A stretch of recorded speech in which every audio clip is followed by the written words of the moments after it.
চিনি দেওয়া নেই।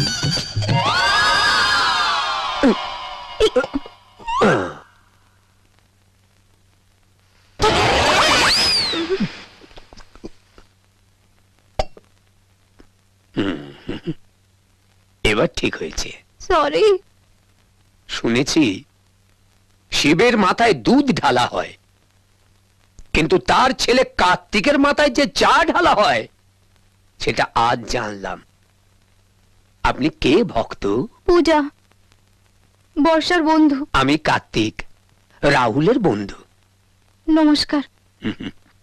পরের বার মনে করে চায় চিনি দেবেন, কেমন?